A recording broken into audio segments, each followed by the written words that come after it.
When the silence broke, the mist day, Kimgoeun sat by the window of her Han River apartment, the July air heavy with the kind of stillness only a forgotten birthday could summon.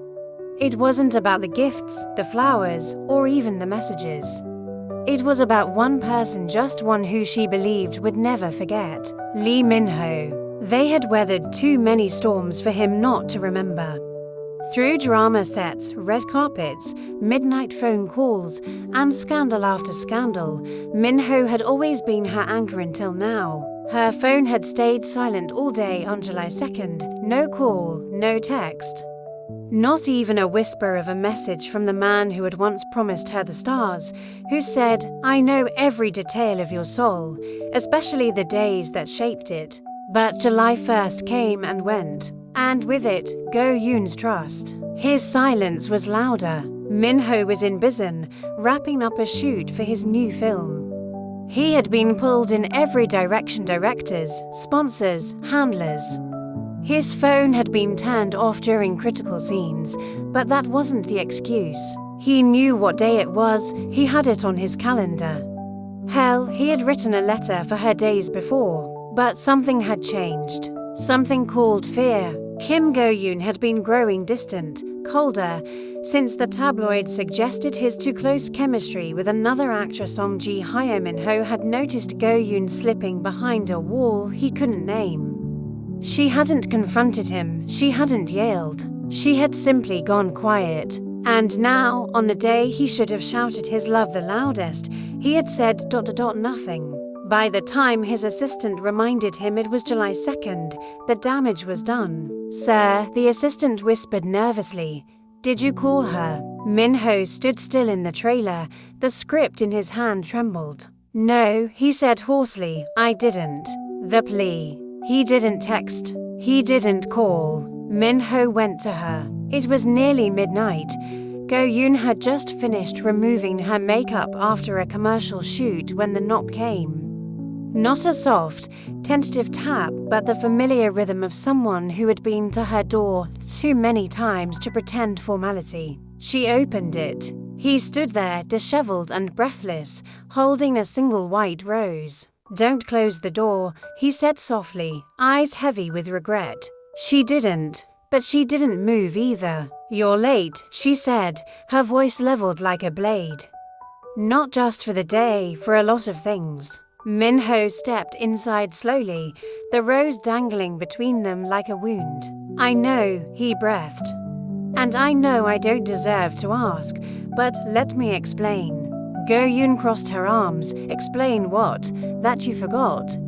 That I wasn't worth 30 seconds of a text?" "No," Minho said, his voice breaking, "that I was afraid." What he couldn't say then. "I didn't forget," he continued. "I wrote your birthday message days ago.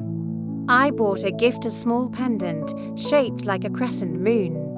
You once said you felt closest to yourself under the moonlight." He reached into his coat and gently handed her a small, navy blue box. She didn't open it. "Then why didn't I hear from you?" she asked. "Was it Song Ji-hyo? Or the fact that I'm no longer exciting to you?" Minho's face twisted. Don't cheapen what we are." "What we were," she corrected. He took a step closer. "Go-yoon, I didn't contact you because I thought I had already lost you.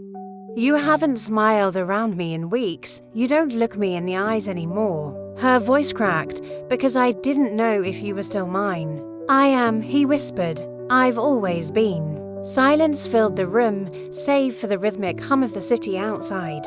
Minho knelt, not out of drama, but instinct. "I failed you," he said, "but not because I stopped caring. Because I cared too much and let fear steal my voice." He looked up at her.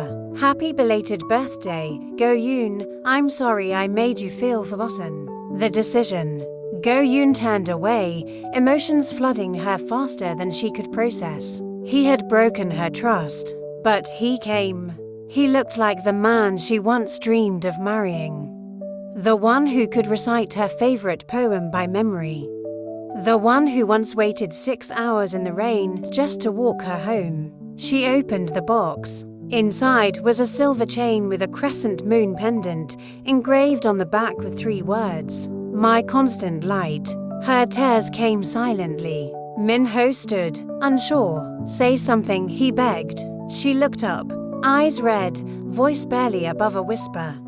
"Don't you ever miss a day again, not if you love me." "I do," he said, no hesitation.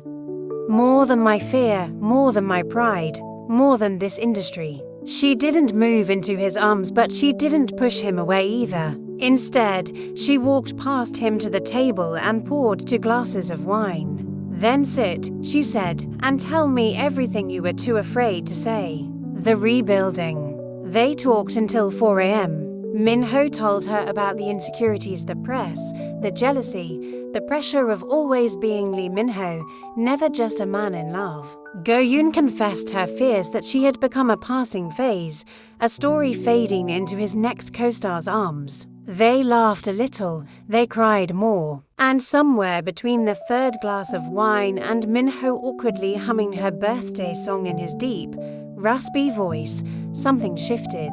Not fixed, but mending. When Minho finally left, the moon was high. Goyoon stood on her balcony, the pendant glistening against her chest. She didn't say goodbye. She said, "See you tomorrow." And Minho replied, "Every tomorrow." Always drop a comment, subscribe, like, and share for more interesting videos.